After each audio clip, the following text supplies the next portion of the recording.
Is this your first podcast? It's my first podcast. Very first one. Yeah, first one. Thank you. It's an honor to get this in. Certainly to get in before this bachelor party. So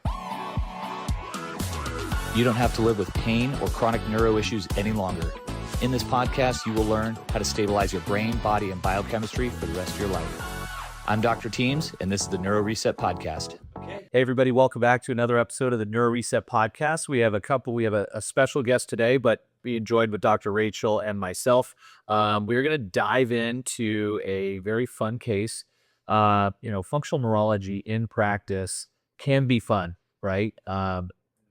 Neuro rehab in and of itself is not necessarily a fun thing, but we try to make everybody's experience here fun. So they want to come back and they're going to get more out of it. And it's just all part of the, really repruning the neurological system.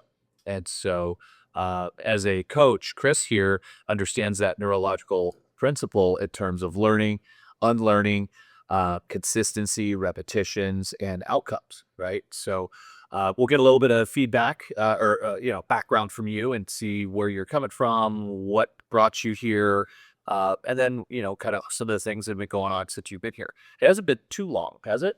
About 6 weeks? I was going to say a month and a half. Yeah, about 6 weeks or so. And so, every case is a little bit different. Timelines are a little bit different. The repetitions are a little bit different. Schedules are a little bit different. And so welcome, Chris, to your first podcast. And, I think number 50 or 51 of the Neuro Reset Podcast. So welcome. I'm lucky to be here. I appreciate you asking me. Yeah, of course. It's a pleasure to have you. So, Doc, I'm going to put you on the spot and see what kinds of questions we want to start with Chris. I think just getting a good idea, what brought you in here, what you were dealing with, and kind of starting there. Yeah, how far back do you want me to go? Depends on when you need to leave. So I'll keep an eye on it. So it's 12 minutes before park there. We'll try to wrap up by at least 1 o'clock or so. Have an hour. Yeah. I'll give you the spark notes, raising up the old. Bring that just a hair closer. I want to do that. That's good. Perfect. So I got sick really the summer of 2016. And pretty much from then until still now, we've been in and out of hospital visits and doctor visits and every kind of doctor you could think of, just trying to figure out, just to get a hold of it. And it took maybe 3-4 years, probably 3 years, just to get an idea. Right, so what specifically are you dealing with so that the listeners can understand? So which a sick means a lot of different things. Yeah. So in 2018, I was diagnosed with severe ulcerative colitis. I had probably my first, right around that was my first spell or stint or whatever of mental health and dealing with all that kind of stuff, because the whole process kind of flipped my whole life around. So I had a hard time adjusting to it. And I grew up, comfortable and in a bubble for sure. So change wasn't normal for me. So I had to, or struggle. Yeah. That too. So outside of athletics, I went through some tough knee surgeries and that was hard on me for sure. But outside of that, life is pretty easy growing up. So what did you do before all this stuff? Help us understand what this athleticism. Yeah, so I grew up. Yeah, okay. So I grew up playing competitive soccer. Goal was to play collegiately, and I tore my patella tendon when I was in high school. We went to 6 different doctors, and 4 of them, one said he wouldn't do it. 4 of them said I'll never play again, and then one of them was like, "We'll try." I was like, "All right, that's where I'm going." But so he's like, "I can get you through high school. College is going to be a coin flip," and he got me through high school. But college, I flipped it the wrong way, and that's fine because I right when I graduated high school, I got into coaching, and it changed my life. And this is the happiest, the coolest thing I've ever done in my life by far. Right on. So who do you mainly coach? So I coach high school age girls. I'm the girls director at a club called Playmaker Football Academy here in Phoenix. Football, like FUT? Yeah, FUT.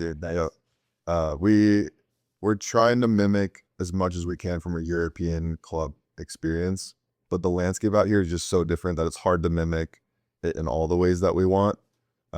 Even just getting private fields is difficult. You're sharing fields with everyone, City of Phoenix or City of Scottsdale. So that throws you for a loop in itself, but that's one of the little things. It's also $3,000 to play soccer out here. So it's, that's a lot different than over there. Yeah. But as I'm really lucky, it's a new gig for me.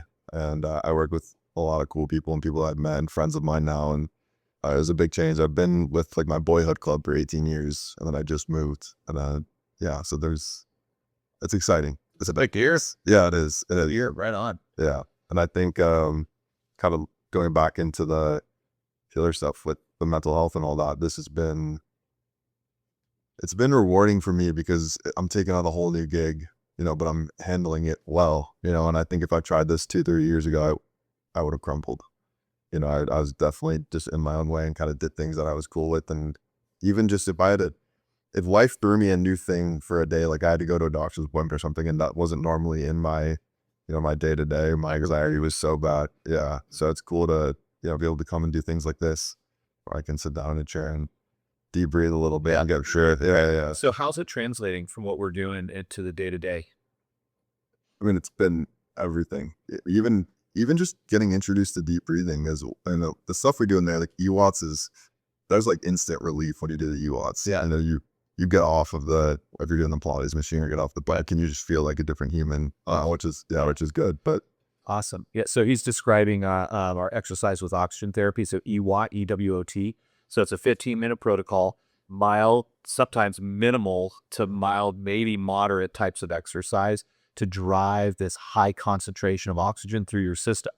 So you can compare it to something like hyperbaric, right? And the more I read into and the more I learn about EWOT, I believe EWOT is significantly more beneficial than your typical HBOT experience for multiple reasons. One, it's only 15 minutes compared to 60 to 90 minutes. And the affordability of being able to do this repetitively and get immediate results, where most of these HBOT sessions or hyperbaric sessions, you're experiencing results 20, 30, 40 repetitions down the line. And so it's like, you got to trust that process and usually buy in for a really big program just for the one device, where the delivery of oxygen is happening through a pressure gradient, basically like you're going in a bubble underwater. So it's creating more pressure around you, but you're not actually exercising or doing anything while you're in there. So you're not getting that delivery. You're getting the delivery in a different way, right? So anyway, that's kind of what we're talking about with the EWOT. And one of the reasons I'll try to explain it when I well, you do that, we'll do this. like you guys are way better. I'm like, I'll just say what you guys tell me it is. Like we do lasers. Then you guys can get into what the lasers there is. What just shoot laser beams there. But yeah, so EWOT, where you have instant relief. So like, what do you mean by relief? Like, what does it do? It's like an instant source of energy. I would say mental clarity too. Yeah. I think the other stuff like the lasers, it's probably more of a long term. You do it over a certain amount of time and you feel, you get like the symptoms improve. Yeah. It's not the second out. I mean, that's what it seems like. What is this shock sound wave sound? Oh, the PEMF, that like the click. The vibrating chair. Yeah, it's another one where I want that in my life forever. If I could put an EWOT and a shift wave in my house, then I ain't financially built like that right now. But if I could, I would. Those things are, they're worth every penny of them. Awesome. So Awesome. So the shift wave, do you want to take this one?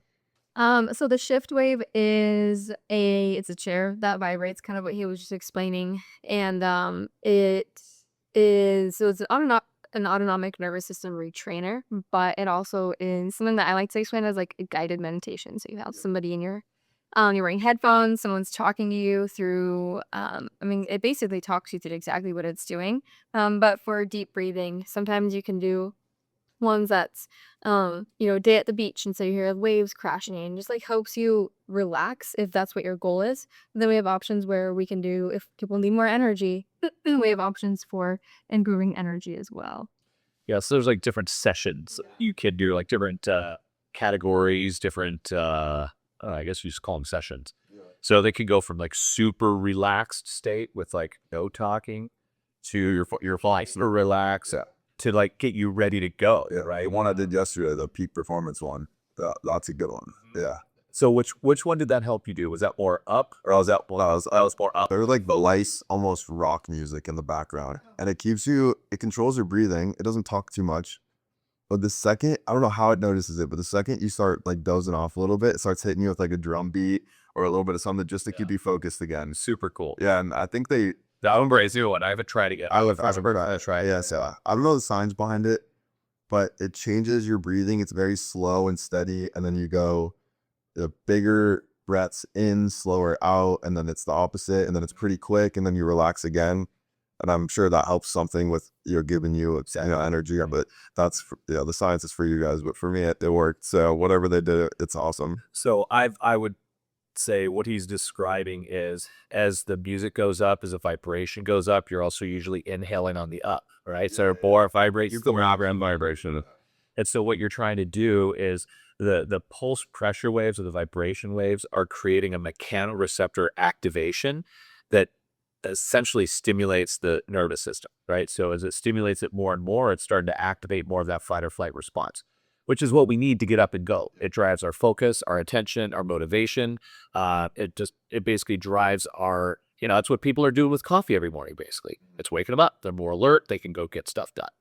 But this is doing it from a natural stimulation point of view to create your own chemicals instead of, like I love coffee, but it's like I'll be sweating when I'm doing coffee, but I don't need to be sweating and like brain foggy if I have too much coffee.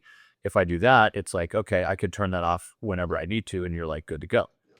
And so as it's going up, it's activating these mechanoreceptors, it's activating that sympathetic nervous system. And then when it drops, certainly when it just cuts right out, that is my favorite, and that's, I think, most people's favorite. You go to our whole body feeling. Yep. So the whole body, it's like, and it's really cranking, and then it just goes boom. Yep. And all the stimulation stops, and it shows you, I believe what it's doing is it's just showing you the difference between sympathetic activation and relaxation. And you're like, wow, I am like way up here, but now I need to be back down here. So it shows you the difference, and your body tries to naturally reach that difference, right? And so as you do it more and more, the more it trains you to recognize highs and lows. So you're like, okay, what do I need to do? You start your breathing, right? The breath out is more of that vagal nerve activator, right? So that's why it's often a longer breath out. Okay. So it matches our 5-15 kind of thing. And Yeah. But it's just different. I've been counting, try to figure that out while we do it. And so, yeah, that's the shift wave, right? So EWAT, shift wave, both are great components to nervous system regulation. And the reason that we brought it EWAT was because, we're going back to high school physiology, right? AP physiology, whatever your basics. There's two forms of energy delivery, right? There's aerobic respiration, and then there's anaerobic respiration. So the way that you can describe that is aerobic respiration is more of a rest it digest to like relaxed form of respiration delivery, meaning that we're delivering or creating energy, or ATP, adenosine triphosphate, through the mitochondria with using oxygen. Okay, so oxygen is readily available at a resting state, like a relaxed state.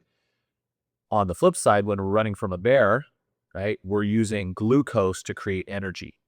And we're doing that because it's like we liberate it from our different tissues and organs, but mainly our liver. So it's called gluconeogenesis. And so this gluconeogenesis makes new glucose out of the liver, neo meaning new. Yeah. It makes new glucose out of the liver, and it delivers it to your muscles so that you can create energy while you're in a full sprint, right?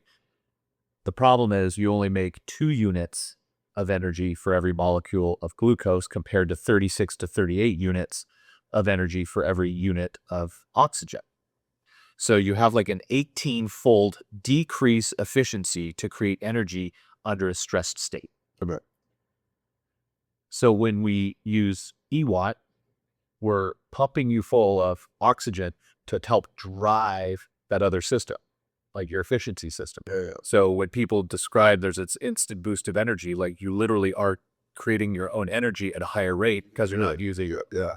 That's why we do such a mild exercise as well. So you don't try to go hard like you're running from a bear. You just go basically nice and smooth, and you're tapping into that aerobic respiration to help create more of that energy. That makes sense? Yeah. So we do that, and we ramp up, down to try to train you while you have more oxygen in your system. So you become more efficient, and generally your tolerance starts to improve, right? So where you might not have tolerated some of those phone calls or texts the other day, those might have been easier to tolerate now that we have more energy, we've activated and deactivated the system. So you're like, okay, now I know what this feels like, but I'm actually over here. My focus and attention is here. So I'm just going to do that. and instead of reacting to maybe it getting too into whatever those messages or calls might have been, you're able to maintain focus. We'll keep the details to a minimum, but man, it was fun. We have a lot of fun in the audience here. No, we do. I was gonna say that in the beginning, but I think culture in anything you do is important, you know, and it was cool to come in here and find, you know, 5 staff members that you can click with, and everyone's so different, but it all works. Yeah. You know, and it's coming from, you know, a girls director, but even just a coach. I've got, you know, 18 kids on a team that are all so different, and you have to let them be individual, but you also have to make everyone kind of feel like they have their place. Yeah. You know, when you come in here, you feel, you know, like it's everyone has their role, but everyone's kind of connected in their own ways, and you feel comfortable. And you know, I would come back here just to hang out, truthfully. Like, I think I stay too late sometimes just because we're talking. So it's a lot of fun. It's been a pleasure having you here. It's awesome. I'm glad that even in a short 6 weeks, you've been able to notice changes compared to the previous 5 years. Was that 2016?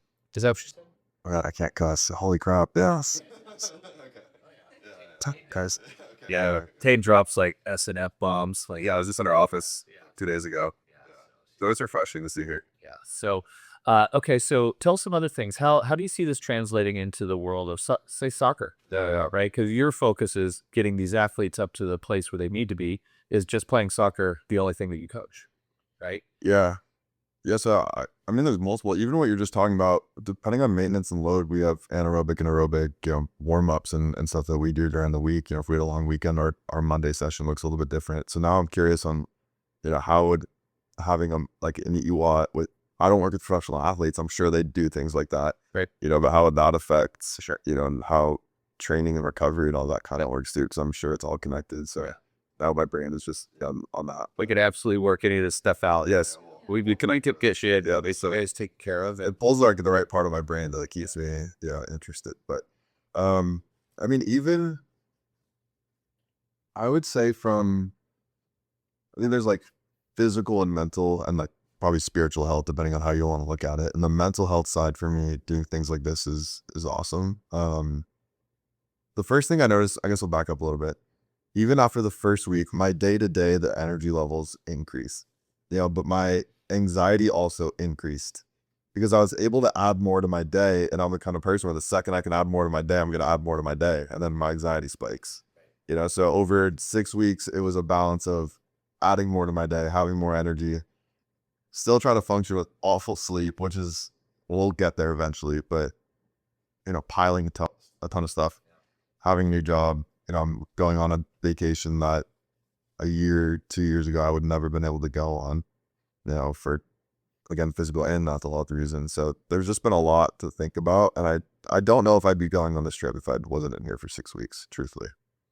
Yeah, and that's not a lot of time to feel an impact like that. But I think and I hope Tate watches this, because I don't think I express myself enough. But between you two, it's like another hit of hope again, to just like, we can figure it out. And I get waves of, hey, we're on it, and then something happens, like we're totally off. You know, I've been, I don't know if it's misdiagnosed, but maybe diagnosed with something else we thought was going to be the answer, and then there's another thing to pile on top of it. You know, I've got adrenal insufficiency, I've got POTS, and I've got, you know, it was a long list. Yeah.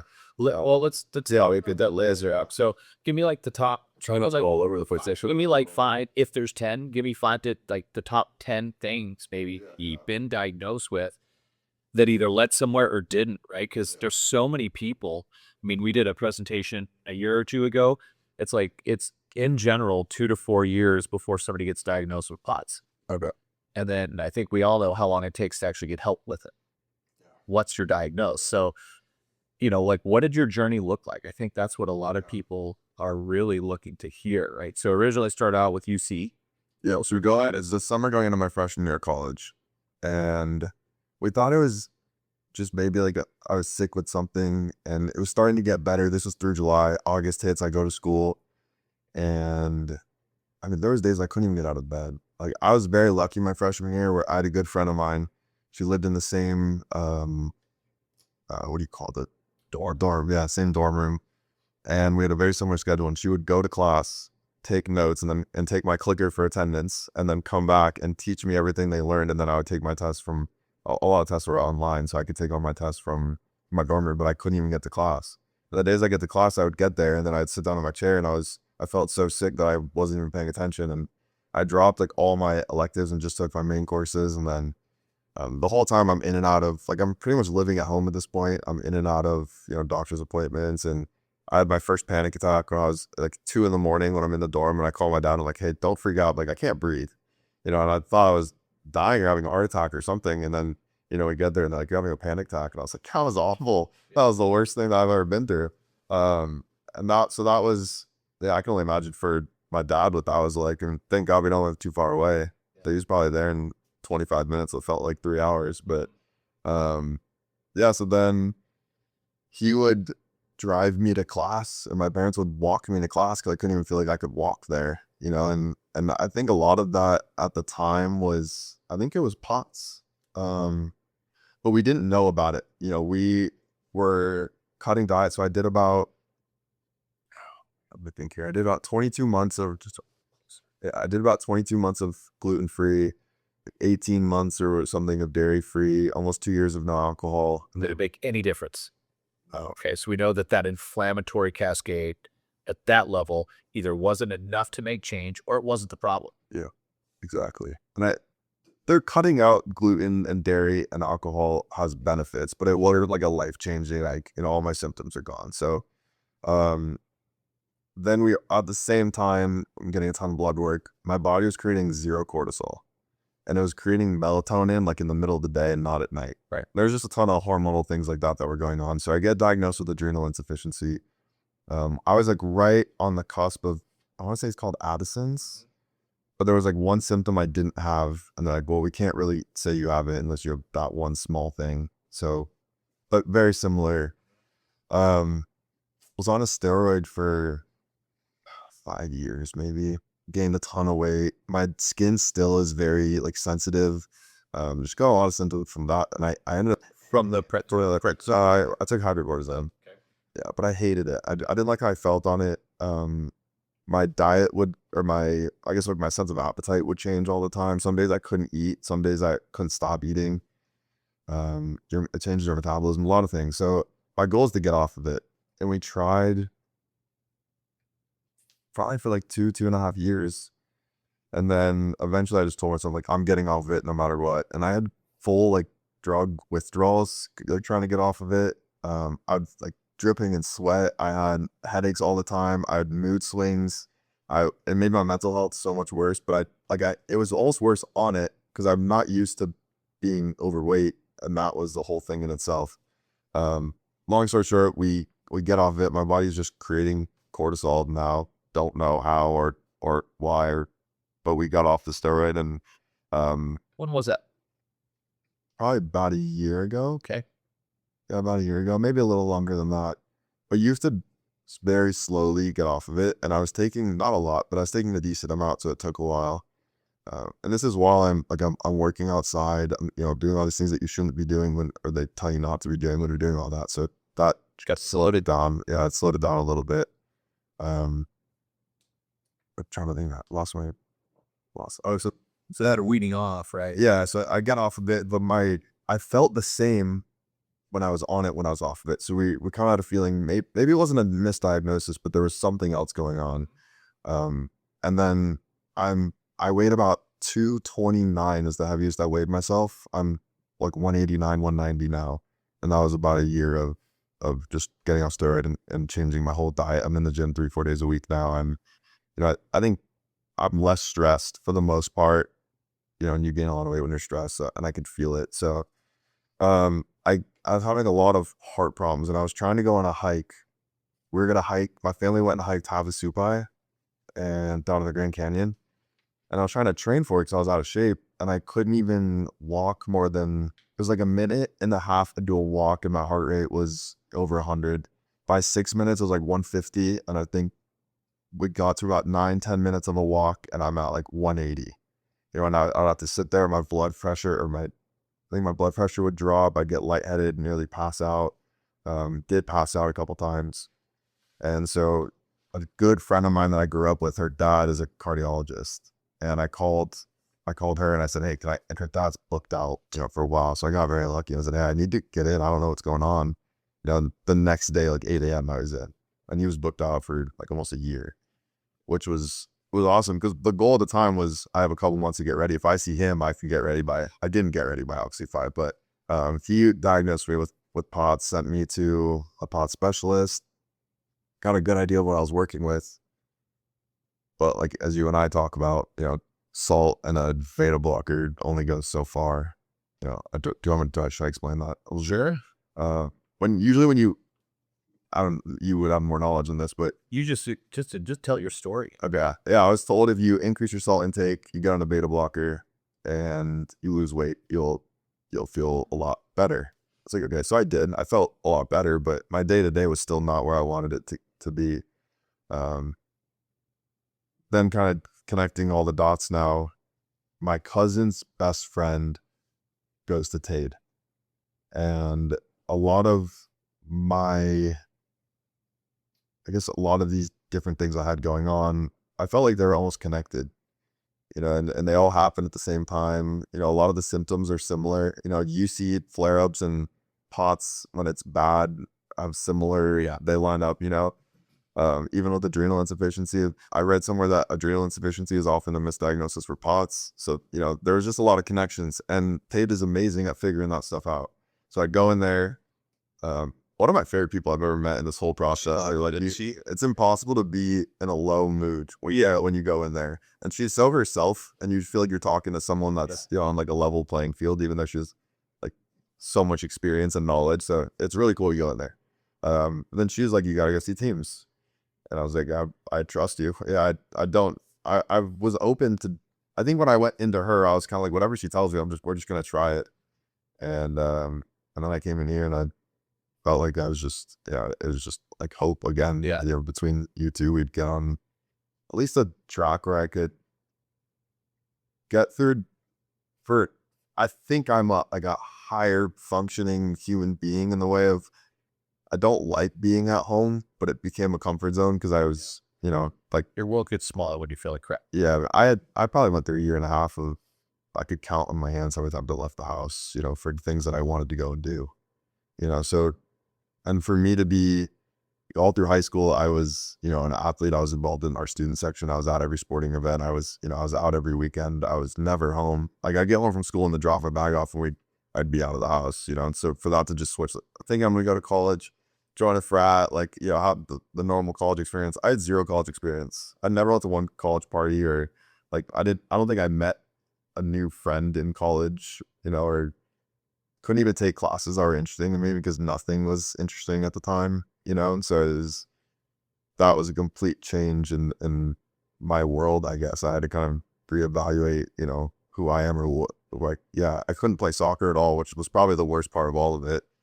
I think even for any athlete that's to stop doing what they're doing because of an injury, they can still find a way to stay involved, or play intramurals or pickups or whatever. And I couldn't do any of that, so I was just like, well, what do I do? And I called my coach growing up, and he's like, you can get another surgery, because he thought it was just a knee issue, or you can come coach with me. And I'm a college kid. I needed some college money, and which coaching is not the route to go if you want money. But at the time, it was like, I'm down for it. And I fell in love, and I wouldn't trade any of this, in or change anything, because it brought me to I have a dream job at 27 years old. So it's, I'm really, not a lot of people can say that I'm really wired to do that. But So thanks for sharing that. I mean, it's like, a lot of people need to hear that you can come out the other side, right? We're not out the other side per se, like just yet, but like we're certainly in that direction. yeah, I mean, even just feeling like I'm in the right direction is refreshing. Yeah. What was your experience? You touched on it briefly. We don't have to go to a detail, but what was your experience outside of getting diagnosed with POTS from your friend's dad is a cardiologist? So when you went to the POTS specialist, what did they give? Like, did they give you any hope? And because it depends. Like I found last year, we made rounds throughout the whole Phoenix Valley area. We found maybe 4 or 5 cardiologists or neurologists that knew what POTS even was. Most people knew that they didn't treat it. That's what they knew. And when they did work with it, it was, medical docs only have so much they could do, which is generally medications, right? Which can be very helpful to at least get you through to the next place that could maybe help. But I'm just curious what your experience was with, a POTS specialist. What did they provide for you? Yeah, so I guess the first thing I'll start with is I take metoprolol. So my day-to-day when I'm on it is better when I'm not on it. It definitely helps. But it's limited in how much it helps. It wasn't, I think when you get diagnosed with something, you're like, now that we know, I'm just good now. It's going to go away. And I don't know if any of this will ever go away, but you hope that I hope that it was going to be more of a change than it was, I guess would be the easiest way of putting it. But I think when you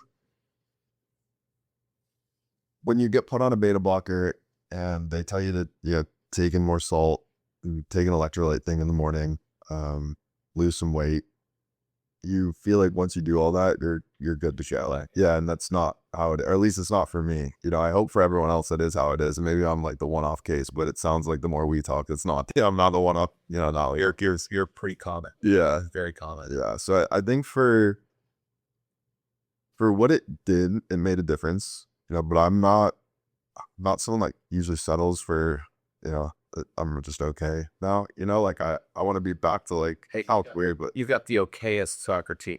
yeah. That doesn't you're the other way as a coach, right? It's like, you're in the world of I'd say expectations are pretty high. I must say that in our original history, I heard more from your past history, like personality and how you're wired and how you do things in this podcast than I did before, because I didn't ask the right questions. I don't know if you caught it as well. You're the go personality, right? So it's essentially burnout.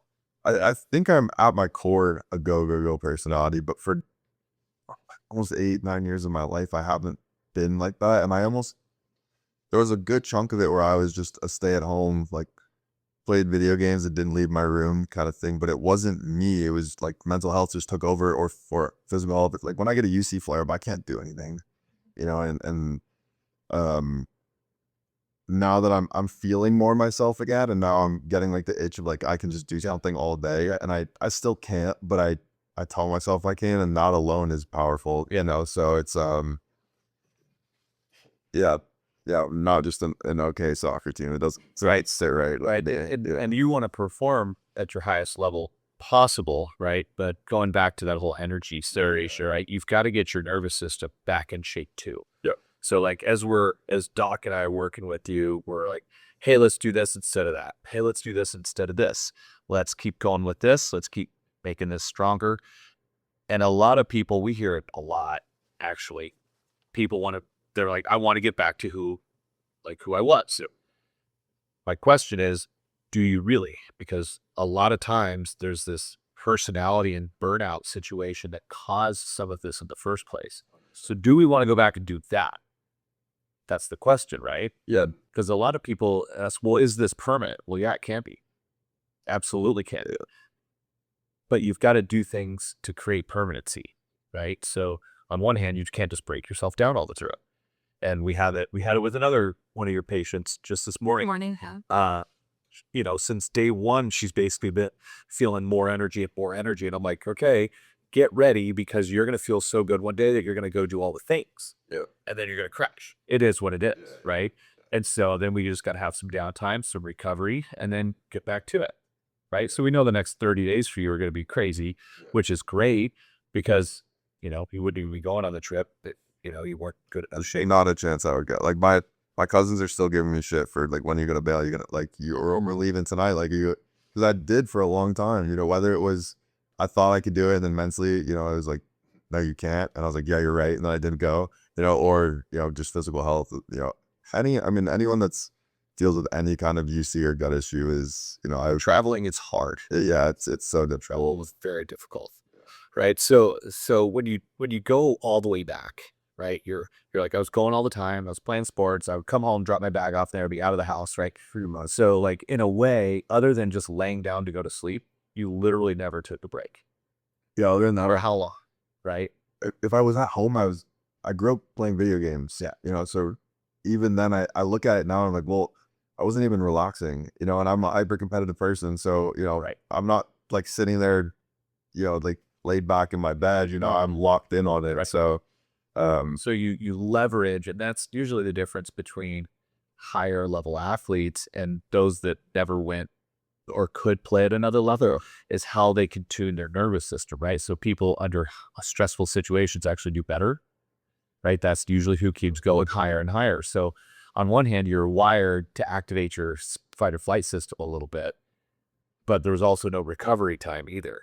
And so you had that on top of this possible career-ending injury, which you had repaired and then played through it, right? So like all of that impacts that whole burnout situation. That's where you were diagnosed with all these major problems as soon as you came out of it all. yeah. Right? Your body actually started responding like it was supposed to, but it was already burnt out because you were going so long. So no wonder your adrenals were shot. Yeah. And I mean, the most important part of all this that I forgot to mention, but my junior year of high school, I got the concussion. Yeah. So I got hit the side of the head of the soccer ball. He listens to this, he's going to call me right away. But I don't even want to say it, but probably one of the hardest shots that I've ever played with. You know, I had no business being in front of him. Just feeding his ego. Yeah, I know. He's going to love this. And there was another kid, I was a junior at the time. There's another senior on the team who I'd been working with for years, and he brings it up every time he sees me because it was just hit the side of my head. I completely just passed out, blacked out, flopped over on the floor. Yeah. Our field is down in the ditch. So for the trainer had to be in her room, take the golf cart all the way down to the field. And that's when I like came back to, for just enough to like, I knew she was there and then I was out again. Yeah. So I had to be out for a decent amount of time. Yeah. So you take this burnt out system or this go system, you have no recovery already going, and then you get knocked out. Yeah. Do you think it's going to amplify or make things better? Definitely. It's going to express, usually going to amplify the problems, right? And then from then on, was your knee injury afterwards? No, this was right actually like the first, just recently it started playing. Okay. Yeah, so you do club, then you break for high school, then you go to club. So the first half of club, the first time really back. Yeah. And then this was the high school season. Okay. So you've got that history. Yeah. And then from, you said junior year is when all these problems really started? Really after senior year, but I think this is the interesting part where I never felt like anything in my life was too much. I never really felt burnt out. I never slept well since I was an infant. So that's like a kind of a rough signal of, you know, how my burnout was. But I'd never felt overwhelmed. I didn't know a day of stress in my life. And then senior year, I always used to complain that I would sit up out of the chair and my heart would beat fast. And my mom remembers this. I don't really remember that. But I always would tell my mom that I was stressed. And that was when I started noticing, like, I'd get home from school and I'd took a nap almost every single day. I'd start binge watching TV shows, which I never really did. I was gaming longer, you know, maybe like one day out of the weekend, I'm staying home, all these different things that were not really me. And, I think then we should have probably noticed, you know, maybe some kind of trend there. And then it just got significantly amplified over years. Yeah. And then now we're kind of piecing it all together. That seemed like that, or I got my tonsils out when I had mono, and we didn't know I had mono at the time. And apparently that's like a big deal. It's like a huge no-go. So those were the two things, and maybe one of those triggered a bunch of stuff. But it certainly didn't help. Yeah, and I don't think either. There might have been both, but Let's say the straw that breaks the camel's back, right? Yeah. Sometimes like it doesn't take much at all. it was great. July 3rd, I woke up on July 4th and couldn't move. I woke up. We're seniors in high school, so we woke up. We were in California. Woke up like 8 a.m. like sang the national anthem throughout the house. There's like 10 of us staying at a house in California, and it was just supposed to be a good day. And then I went to pick something up and couldn't lift. I felt my whole body get flushed, and I was sick ever since. Really similar symptoms, but I could like picture. I could go to the house and stand in the exact spot that I was standing in when I felt it, and I pretty much felt somewhat similar symptoms ever since. It was like that. Crazy how long it takes for that one day to happen, right? But looking back, like the history was there, right? Yeah, it could have happened. I mean, it was almost better. You know, have you heard the I was talking about this the other day. Have you heard that Chinese parable about the guy that lives on a farm with a horse? Can I say it real quick? Maybe, yeah. Okay, so this guy lives on a farm with his kid and his horse, right? And the horse helps him do all the farming. One day the horse runs away. And the neighbors, walk up to him and they're like, hey, that's awful. Your horse ran away. How are you guys going to take care of the farm? He couldn't make money. He was going to lose his house. A couple of days later, the horse comes back with a whole herd of wild horses, right? They're like, wow, that's awesome. You have a whole herd of wild horses. You're so lucky. You'll make a ton of money now. He's like, yeah, we'll see. And then his son the next day is riding one of the wild horses and falls and breaks his arm. And they're like, oh, it's so sad. Yeah, usually you don't make it back in these times if you broke your arm. So the neighbors are like, that's, it's awful. And he's like, yeah, we'll see. And a couple of days later, the army comes around and they're recruiting all the kids for the army. And he can't go because he has a broken arm. And the dad's like, yeah, we'll see. Then it just kind of goes on and on to the army goes off to war and they all die. And his son is alive now. And there's like a whole thing to it, right? But looking back on everything that I went through and looking back on, like, it was just a bunch of, we'll sees. I could have gotten sick when I was in college, or at a party in college, or went on some trip to Europe or something. It could have been a way worse scenario, or at least I was not far from home, and or none of this ever happened, and maybe I'm not coaching, or I don't get to sit in a podcast like this. You have to look at it that way. Yeah, because when you just look at all the, and a lot of people have things way worse than I do, but I think when you're in the middle of it and your mental is so poor, the world's just out to get you, and now, I can, just, we'll see. Yeah. So. And we find that mindset is very. Yeah, I was just going to mention that, like, how important it is for you to mention that too, because I think it's something that we try to touch on almost every visit with people, just how important your own mental health is and like what we say to ourselves, because you're the only person in your head 24/7, right? And so what you say truly matters. And, there are things that you obviously can't control, like ulcerative colitis. Like, you can't positively think your way out of that. Like, it sucks when it comes up. It does. I think it's directly correlated to my mental health, though, my anxiety and stress. Like, I don't think my diet or anything affects it almost to 0%, truthfully. The second I start feeling anxious, my stomach starts going. Yeah. So I would even argue that having a positive mental mindset is going to help me with, probably helps me with POTS too. I agree. Weirdly, yeah. But it's sorry to cut you off. No, that's fine. That's fine. But yeah, I mean, absolutely. Like, what we think, there's a cascade effect, right? Like, and I think even just we try to figure that out all the time. Like, where did that come from? Like, at some point we probably thought something, and then that we have like this snowball effect of, now I have a flare, now I feel terrible, and I was doing so good. And it can be like subconscious things too, like something might remind you of one time that you felt really bad, and then now you're in this flare again, even though you didn't change your diet, you didn't change anything specific, but there was something. Yeah, it's still a weekly basis for me, for sure. Like, I was in here last week. You brought me into the office just because I was on a rough week. My anxiety spiked, and you're just like, hey, what's going on? But it wasn't like you sit down at a doctor's appointment or at like therapy and someone sits across from you and they're asking you, like, I don't even know. You didn't have to do it. I don't even know if, like, it seemed like you genuinely cared. It wasn't like part of the package when you come here and you do all, like, you're just like, hey, you want to talk about it kind of thing. But it comes from like a comforting, place. And, I kind of did, I kind of just needed to talk about it. We did the exam, and I had a panic attack during the exam, and I wasn't having panic attacks for a long time. I did the day before, and then I did there. And you'll probably see it in this, but even when we first started this, I was starting to get so I started breathing. But yeah, I just I don't know where that came from, but yeah. Well, I still don't have all perfect days, but it's a lot better. I tell people that a lot. Like, we don't have perfect days. Like, I mean, hell, she's seen bad days I'm sure I've seen bad days of yours. Like, it's okay to have bad days, right? It's to us, it's not okay to expect to have good days when you're not expecting to have good days. You know what I mean? Like, 100%.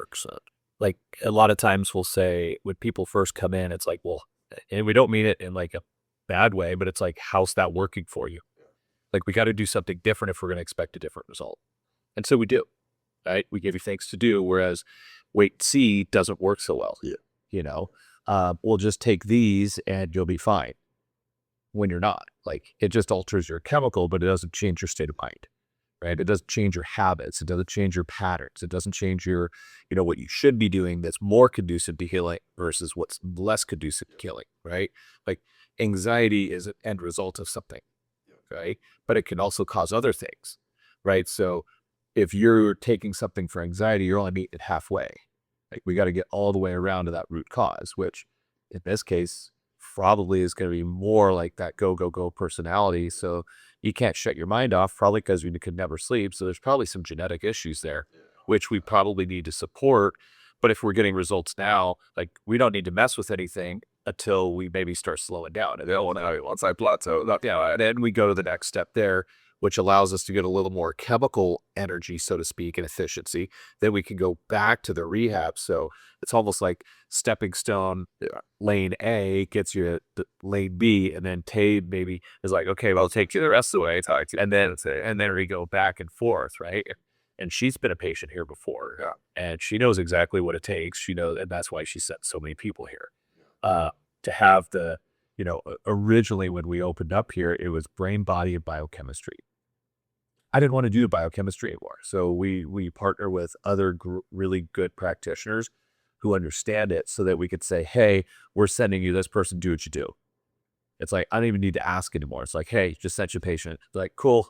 If they know they're coming for me, they know their nervous system's getting worked on. So that part is like done.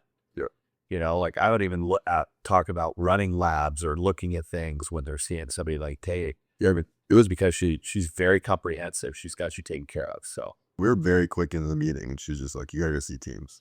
And it wasn't like I can't help you. It just like it hit, I guess, all the boxes for her. And then we got back into the appointment. But she was on it right away of kind of connecting that.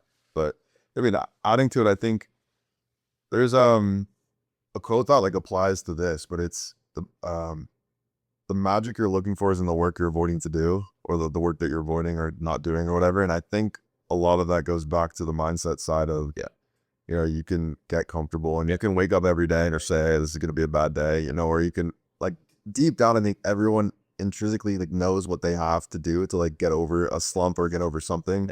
But that's the hardest thing to go and do. But when you do it, there's probably some chemical release in your brain because you feel happier, dopamine, there you go. And I think a lot of the habit building that you and I have talked about has been,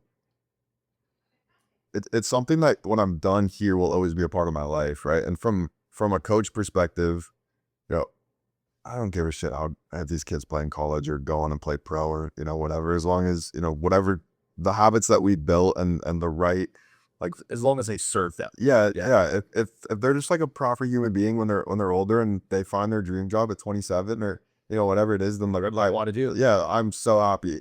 I had a girl a couple years ago. She was kind of the oddball of the team in a way, but you just like kind of knew like soccer wasn't for her, but she didn't really have it in her to like go do what she wanted to. And she was very into theater and singing and musicals and all that kind of stuff. And then after a year and a half with me, or 2 years with me, she quit and went all in on theater. And her dad called me afterward, and I was like, we were both crying over the phone because she would have never done that if she didn't play for me. And that's one of my favorite stories that I have. Like, the kid quit soccer, but she's totally happy with everything she does in her day to day. She dropped music on SoundCloud and like and that was just that's the coolest thing for me. I don't care what they do in soccer, but if we have if we're working on habits, I talk a lot about mental health and habit building and stuff all the time. And I've got a girl on my team who, she texted me again yesterday just asking, hey, the deep breathing isn't working. What else can I do? And she called me in her first panic attack last week. So she's going to know who this is, but hopefully no one else does because I want to throw it all out there. But I just think it's cool to learn all these things here and then have it applied at 16-year-old kid.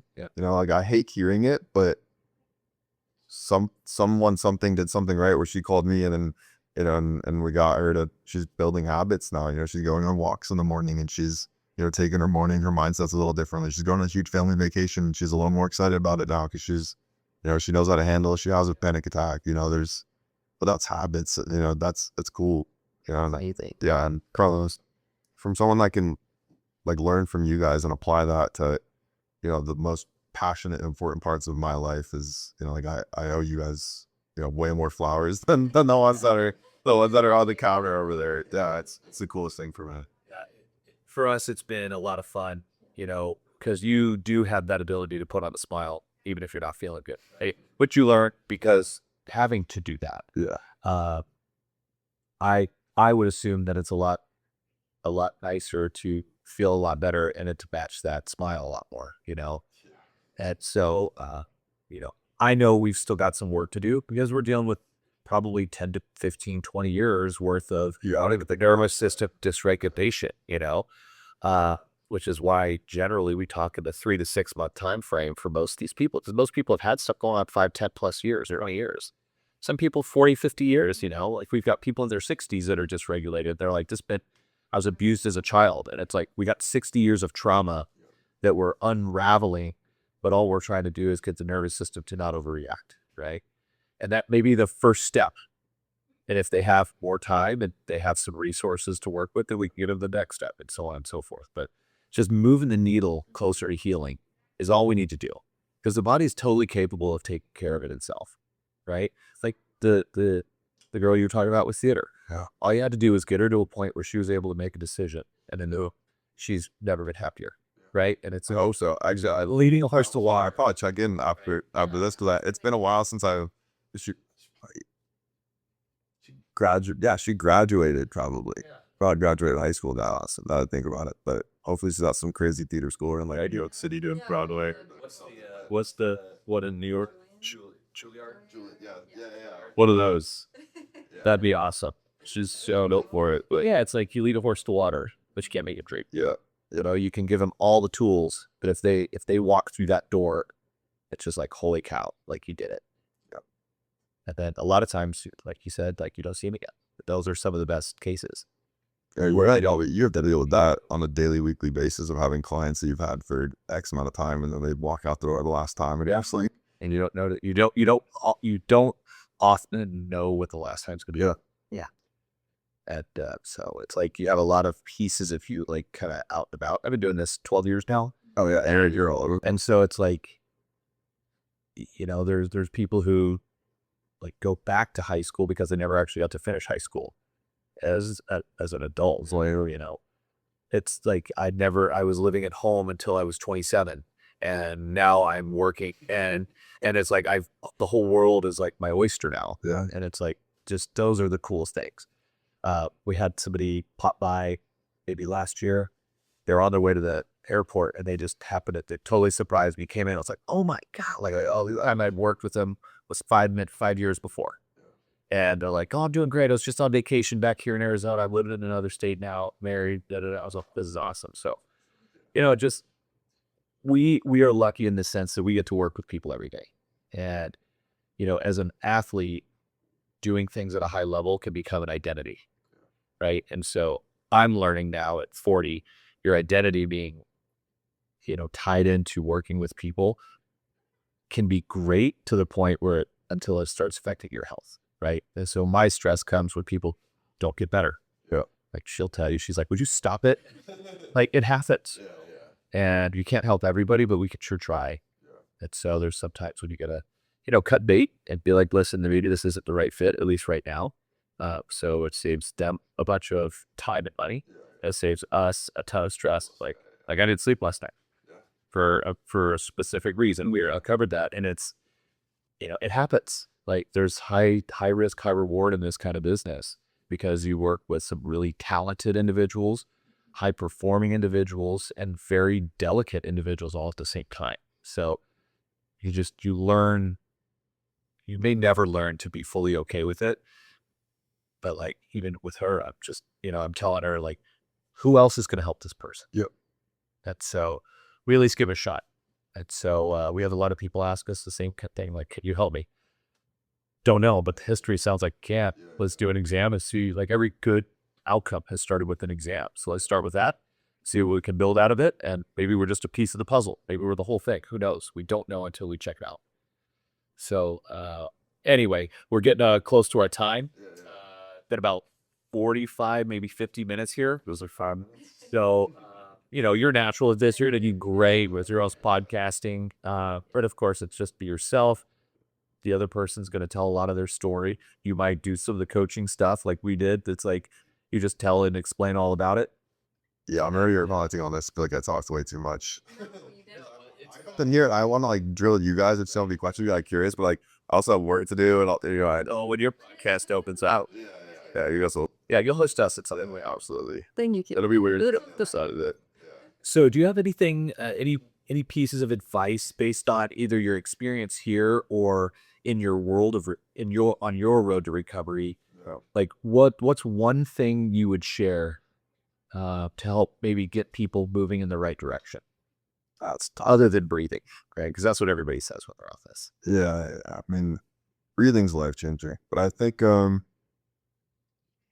mine is always going to go back to mental health. You know, and I think we're at just a rough time in life right now where it's so common and it's still not talked about enough, and you see it everywhere. And as someone that works with kids and they're dealing with it now, it eats me alive because I didn't deal with it until I was 18. You know, and so all of my, I feel like a target audience is either for, the kids that I coach, because it's always that way. You know, like I wake up and that's the first thing that I'm thinking about. You know, when I write my sessions, it's, the point of the like, what point do I need to get across? And it's usually never soccer stuff until I'm halfway through my session. And then the other audience is, people that are just dealing with a ton of medical stuff that changed their day to day. That's difficult. Yeah. That's So, what would you give them to move the needle? I mean, you could say breathing, but I already took that. no. I don't want to be cliche and say something like "don't give up," but you have to. You just have to wake up and so I'll give a little background for me. So I'm a competitive person. So for me, when I wake up, my brain is telling me something, but I know I want to do something else, right? My brain's like, you could just stay in bed a little bit longer, or, hey, your stomach's killing you today. Maybe cancel your haircut and postpone it, or cancel your lunch that you had with your friend, or whatever it was, right? But when my brain wins, I lose, right? So for me, the competitive part was, if I beat my brain today, then I won the day, and if I lost one day, but I didn't lose, like the whole tournament or the whole season. I just lost one game. And that helped me kind of, if I look at 365 games, a year, if I lost 20, 30, 40, 180 and I won 185, I still won more than I lost, and every year since I've been thinking about this, it went from like my win-loss was bad. I was like the worst team in the league, and as like a metaphor. But now I win a lot more days than I lose. And I think that mindset for me helps me out a lot more and for some people that might not work. Yeah. Like what's a good season, right? As an example. Yeah. I mean, I want to win more than I lose. But like really like in soccer, like Yeah. what's a good season? Is it like, how many losses is a good year? You want to link it? My cheesy answer is I don't really actually care if I win or race, but like last year, I took a little step away from my high school team. I came back when they got in the playoffs. We lost in the state championship, and my 2013 girls lost in the state championship last year. And I'm as proud as I could be. Right. Like I win the championship. So if we had 20 games and I won 11 I went 11-9, I'm good. If I went 9-11, but the year before we were 4-16, then we won. Yeah. I don't know if there's like a number that I'm gonna value based on success, but I think if you're improving, then and just so take it day by day and try to improve every day. And if there's like the 1% rule, some people that clicks for them. If you're shooting for 1% better every day, how is that going to be? 65% better by the end of the year. And that's, I don't know how many humans actually get 365% growth in a year, but if you're shooting for that, you're shooting for the stars. And if you get half of that, you're like, props to you. That's awesome. And I think this year already may be 180% year for me. Say something. If you met me a year ago, Dad, if you met me 2 years ago, I think you would have met a completely different human being. So there's light now. And you said you're only halfway done. Awesome. Well, first, congrats on getting out of where you were. I'm happy. I know we're happy to be part of the team. We will serve you the best way we can up until we can't serve you anymore. But I'm just excited to see how high you could go. We'll see. So you can do what you need to do, which is take care of these other these other kiddos. Right. So anyway, we got to wrap it up, but thank you so much. I'm sure we have more to talk about. Hopefully we could be a guest on your podcast with Russ. But anyway, thank you everyone for tuning in to another episode of the Neuro Reset Podcast. I'm Dr. Teams, Dr. Fylan, and thank you, Chris. We'll see you guys next time.